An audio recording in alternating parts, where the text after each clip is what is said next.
Broads Media.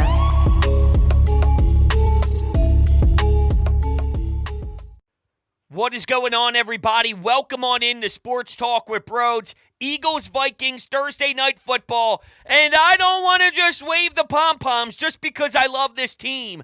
I'm not feeling really good about it due to the injury bug. It's not Kirk Cousins. It's not anything else. It really is you are missing a lot of talent. You're missing Reed Blankenship, Nakobe Dean, and James Bradbury on the defensive side. You could figure out how to operate without Kenneth Gainwell. There's a lot of talent in that running back room, so DeAndre Swift gets more looks. He gets more carries. He gets more opportunities out of the backfield. Penny gets his number called as well. But what are we doing with communication? Because two of those guys I mentioned defensively have the green star. They are the ones. They set the tone. They talk. They get everyone on the same page. That's hard to now figure out when here are some of your options. Morrow, does anyone feel good with Morrow taking a lot of snaps with Christian Ellis? Now, maybe Sean Desai can get fancy and can look at other options and possibly throw Nolan Smith into a different role so you can technically get your best talent on the field.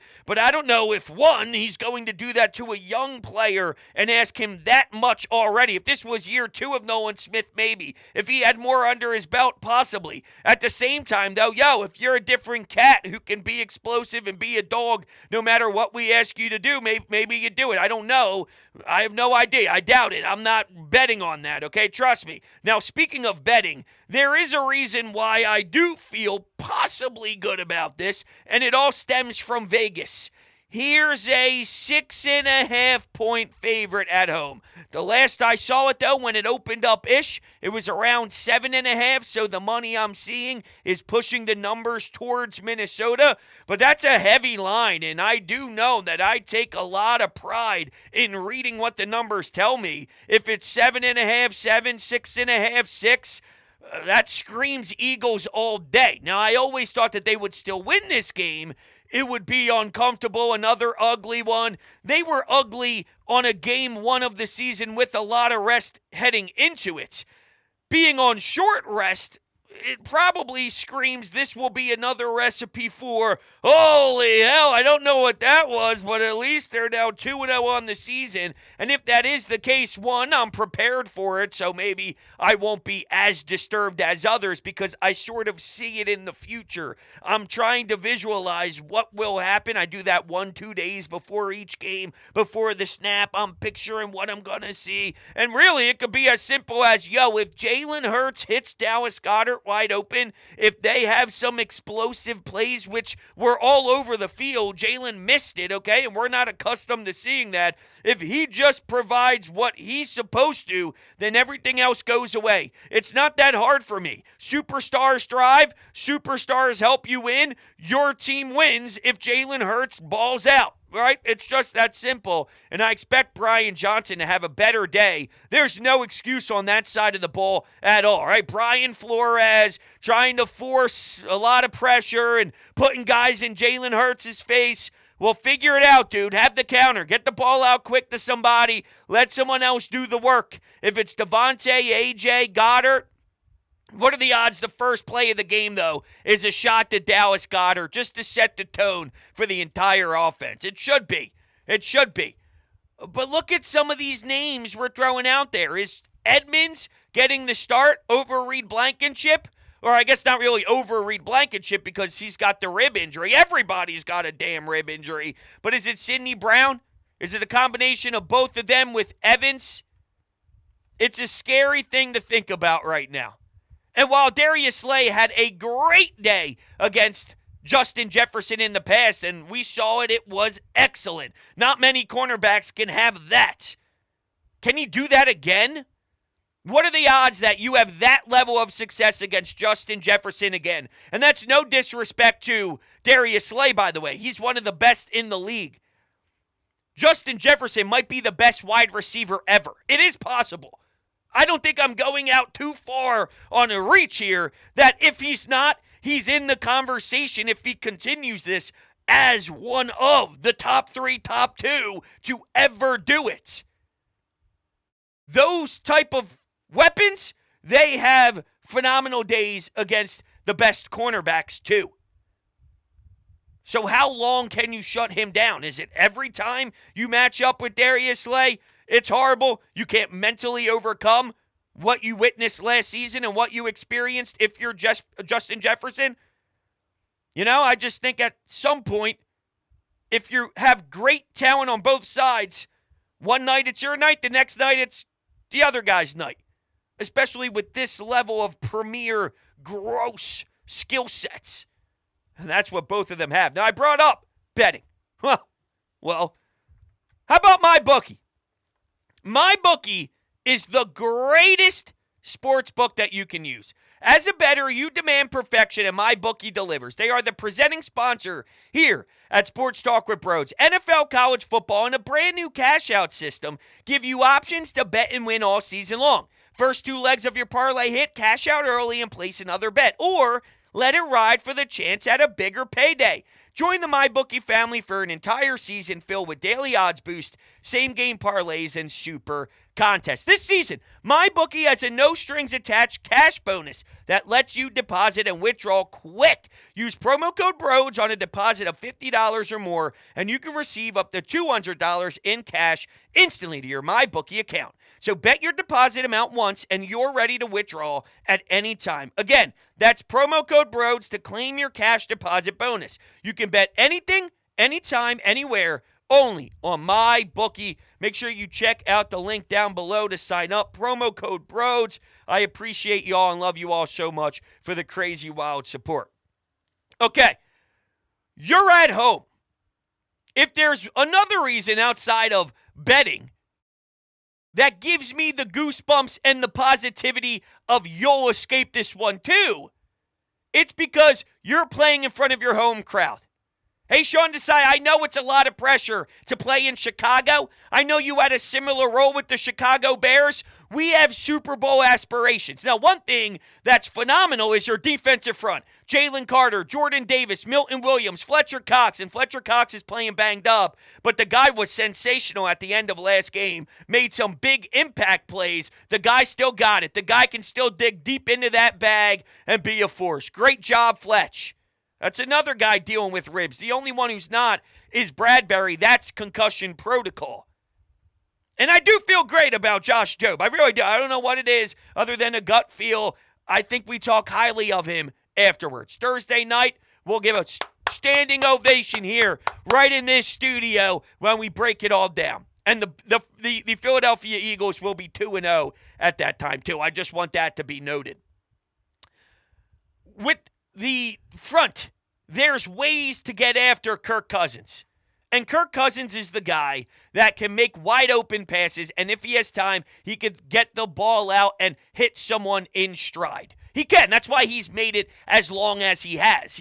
He's not rare talent. He doesn't have the biggest gunsling ever. He's no Aaron Rodgers with the flick of the wrist. He's made it this long and has had this career because he can make majority. He does have the failures, and he does have the ones he should hit that he doesn't do. That's filtered in there. But for the most part, pitch and catch, simplified game, he can do well enough to manage an offense. And then, of course, you factor in one of the most explosive weapons in the history of the sport, things get easier for him. With it being wide open with linebackers and wide open opposite of Slay and your safeties, if it's Sidney Brown or Edmonds, it's not very polished right now with people I truly believe in. I thought Edmonds could make more of a punch and more of a statement earlier in the training camp coming from Mike Tomlin and playing with the Steelers, and I think that he's got great judgment on what he sees in the secondary. Mike Tomlin, that is. If he was able to hold the ground in the fort with Pittsburgh, then maybe there's something to that. Ultimately, they decided to go in a different direction, so Edmonds was available, and that was always in the back of my mind. But you're playing at home.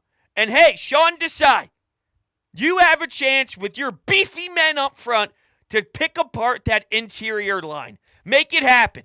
All right, so if there's deficiencies in your secondary and in your second layer there, then win where the money is made, man. Like, that's why you have those players. That's why you put a lot of stock into your first-round picks, go into your trenches, because you have a Jordan Davis who can grab you a sack. I never thought I'd make those statements. I never thought he'd make that level of impact at that part of his game this early into the new form of Jordan Davis, but we're here. And Jalen Carter, you actually witnessed a next-gen stat fly around Twitter that in regards to having some of the fastest time getting off the line there, it's Milton Williams, it's Fletcher Cox, it's some of your big pieces, man. And you can get to Kirk Cousins and wreak havoc for sure prior to mistakes being made with lack of communication or a lack of skill in your secondaries. So you have a game plan. There is a blueprint that's still there even with the deficiencies. Just to be clear, I think they win this game. And the line makes me feel better about it. Sometimes I do let it influence me, maybe more than it should, especially early in a season because you don't have as much data and information on this year's Eagles, on this year's Vikings. It's not the same exact team as last year. Trust me, game one will tell us that. At least not this time of the season, of course. I do have that aspirations that we get back there. I do believe at some point they do mesh into a championship caliber team. It takes knocking the rust off, though. There's no excuses for Brian Johnson at all. NFL, the NFL Twitter account, I screenshotted it because we're just not accustomed to seeing this. Jalen Hurts was under pressure on 38.9% of his pass attempts last week, including 3 sacks. Sorry, that wasn't NFL. That was NFL Network. Dude, in what world? When do we ever see that out of this team? When is that ever the identity of this offense? Not holding up on the offensive line. So let's go. Come on, man. Let's give Jalen Hurts a cleaner opportunity out there, even though he needs to scan the field better too. Am I putting too much stock into Brian Johnson and the play design and the X and O? Because if Jalen Hurts just hit Dallas Goedert a couple times, then your explosive play battle is different. You don't feel as down because your offense actually hit some home runs and they moved the chains downfield with one throw. The reason we hate Brian Johnson is more than just the 3rd and 10, 3rd and 9, I'm giving up and punting. That's more of a mindset. And I don't know if Nick Sirianni is going to be willing to be that garbage for the entire season. I have a lot of faith that if it trends in that direction, it won't very long because we will not move forward with that crap. No. You don't beat teams that way. You beat teams by doing the unthinkable. After watching the timeouts not used at the end of the half with about 25, 26 seconds left or so, and then I replay the Bills-Chiefs game in the playoffs, I'm broken. That has to be a turning thing for Brian Johnson. We need to turn that page and say, I made a mistake. I put my hands up. I played way too conservative. I actually saw a pretty funny joke that said, Brian Johnson, I don't know if you could get more conservative than January 6th, but I think Brian Johnson did. Thought that was actually pretty funny. I'm not a politic guy. Hey, laugh, will you? Have some fun in life. What's not going to be fun is if they lose. I expect it to be gross. I expect it to be awful. Brutal. Not offensively, though. Not offensively. Get everybody involved. Get Penny involved. Why did that look like the meme of Brian Windhorst? Didn't it? The meme when he's pointing up and down or up, not down. We're off the tracks. Trying to reel ourselves back in. They win the football game. Defensively, probably will pull our hair out. And you think, if Jalen steps up, and if this home crowd gives you that adrenaline rush, Sean Desai, Brian Johnson, here it is. This is what it's going to be like. Nick Sirianni has experienced it in this role. You haven't experienced it in this role in this city. And there's high expectations. And if there's a couple 3-and-outs in a row and you stall out, you're going to hear it. And you better have the answers. You better go into halftime adjustments. And then here's the start of the third quarter. We see some aggressive play. And I don't want to play soft defensively because you have a couple different pieces in there. I want the front to eat, and I want to see something. I watched Bill Belichick, corner blitz. Christian Gonzalez came out of nowhere, applied pressure to Jalen Hurts. I want to see some creativity when your back's against the wall. Now, it may fail. There's times where something might not go right, but it's the idea of it. It's the logic of it. Hey, the execution sucked, but I don't mind what they're trying. It could even be Nolan Smith, something I mentioned. They might. I don't think it will happen, but work with me here. Due to the linebacker spot, let's say they use Nolan Smith and they look at him differently and ask him to play something that he doesn't traditionally play. Move him around. And it doesn't work. Or it's great coverage, but the pass was that much better. Are you upset with the execution of it? Or are you upset with the idea of it if the alternative is Morrow playing linebacker? I could take a swing and a miss on that. I want the best talent on the field. Something I'm willing to live with. Don't think it happens, but that would show me Sean Desai is willing to go out of the box, is willing to attempt multiple different looks, if need be. Whatever is needed on that week, whatever is needed based off of what's being dictated with your roster. We don't have one way about going with our business. If we have to hit a shuffle and look in a different area, then so be it. We'll see what he does, though. Or it's very bland and very vanilla from both of them, both coordinators. Then we have a problem. All right, speaking of the problems, you guys never give me problems on the Anytime Hotline because you're smart, because you're very intelligent people, and that's why we're going to listen to your opinions now. Let's run it. Let's make it happen. Let's go.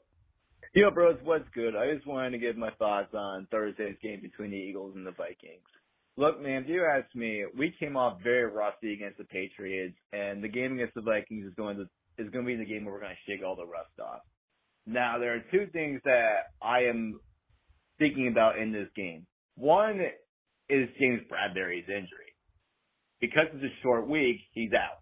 So now Josh Jobe has to come in. And if I recall correctly, I think it was Slay that covered Justin Jefferson last year. Yep. But the point I'm trying to make is that how the Vikings are testing is going to be a factor. And second, man, I just want to see some more aggressive play calling. It's a home opener. It's at the link. The entire crowd is going to get pumped up. I don't want to see these dumb, boring play calls like we saw last Sunday. I want to see more aggressive calls. I want to see some fucking downfield shots. I want to see Jalen Hurts throw a fucking 50-yard bomb. Actually, two 50-yard bombs. One to Devontae Smith, and another to A.J. Brown. I want to see that type of shit happen tomorrow. If you guys see, man, look, tomorrow's game is going to be the game to shake all the rust off. We're going to win by more than 2 scores. Go Birds. Okay, very optimistic, and I'm not going to lie, man. You were pumping me some adrenaline, baby, when you were talking about those 50-yard bombs. But this is when I raised the question. Okay, you wanted to see that, right? Well, if we got that last week because Jalen Hurts opens his eyes and makes Dallas Goedert, put the ball in Dallas Goedert's hands, then did we get what you're looking for? Was that there? Was that there? Right? I mean, yes, the 3rd and 10, 3rd and 9 is absolutely killer. And it's awful that you ever give up possessions. You can't give up possessions, especially against great teams in this league. It's a horrible way to attack. It gives me, if I'm on the other team, confidence. They don't even believe. They don't believe. They don't have faith. They're trying to get out of here unscathed. They don't have the mindset to be a dog, ironically enough. I hate it. I hated what he did. Schematically, though, going back to the tape, Jalen missed. So come on, Jalen. Will they knock all the rust off? I don't know. It's too short of a week. Thursday night games are normally sloppy for a reason. Your body doesn't rejuvenate.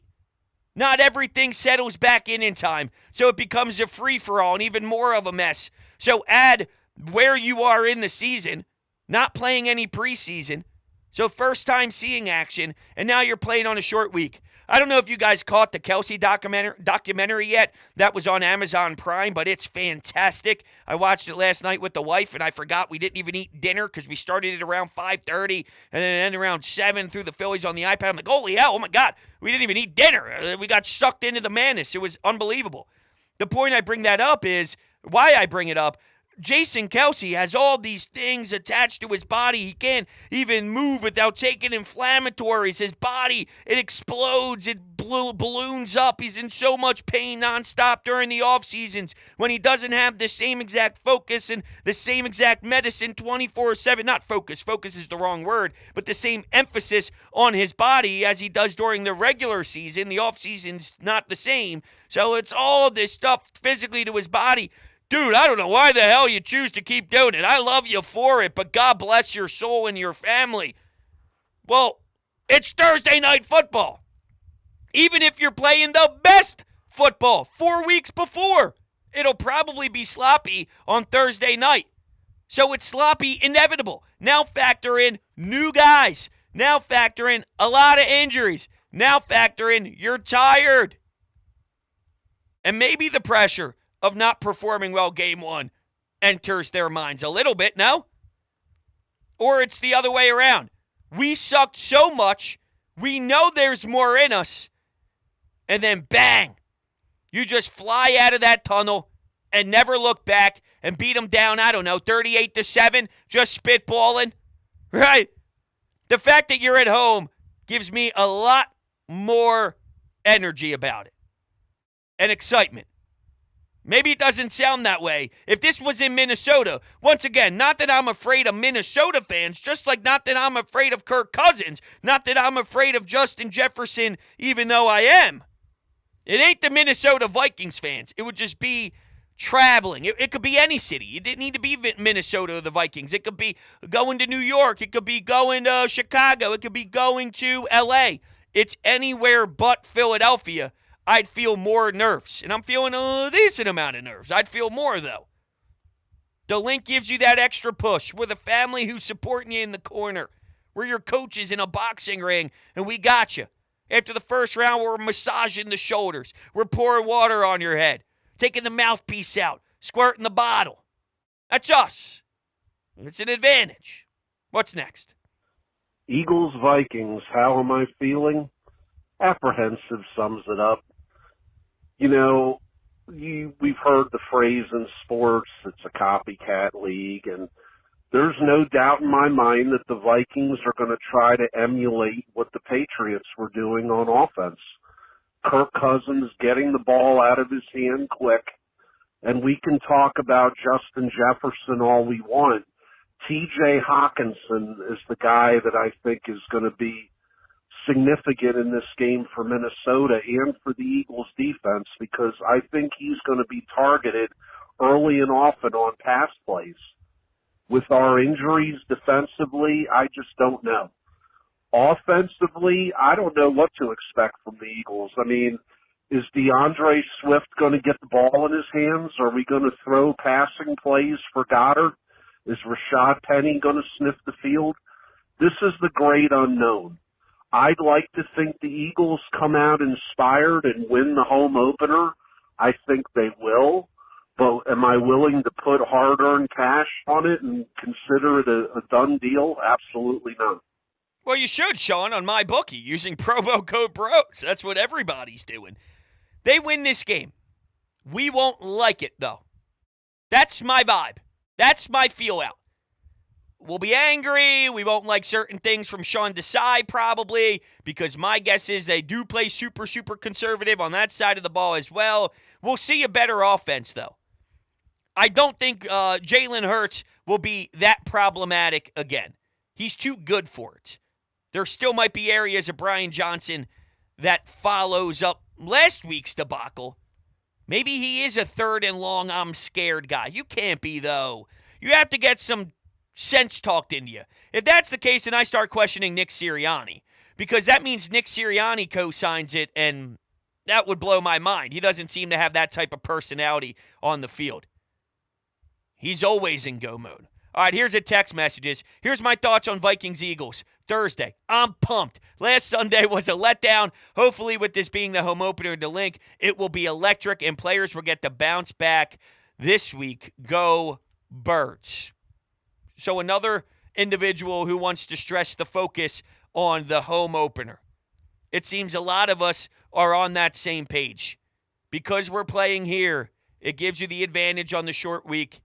And, of course, that rush of what it's like to walk out that tunnel. I think Malcolm Jenkins is going to be in the building. The other day, it wasn't the other day. Well, it kind of was. It was after training camp before the first game, week 1. He was at the NovaCare complex, I guess, for a practice. Maybe it was the last day of training camp. And, oh, man, it just brought back memories. I started to look up highlights and watched his hit in the Super Bowl on Brandon Cooks. I think I watched it maybe 57 times in a row. The dude was a different beast, man. I miss Malcolm Jenkins. He's one of my favorite all-time Eagles ever. Ever. Malcolm Jenkins, for me, he's in the top 5 probably. Yeah. Yeah, he was great. He was absolutely great. And there's still plenty of greats still actively going. We need Lane Johnson to be producing.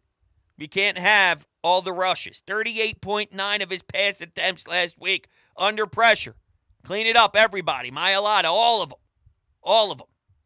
So a lot of questions. We'll see if we get any more answers on Thursday. Heading into it, I don't like it, but I still think they win. Appreciate you all. We'll be talking very soon.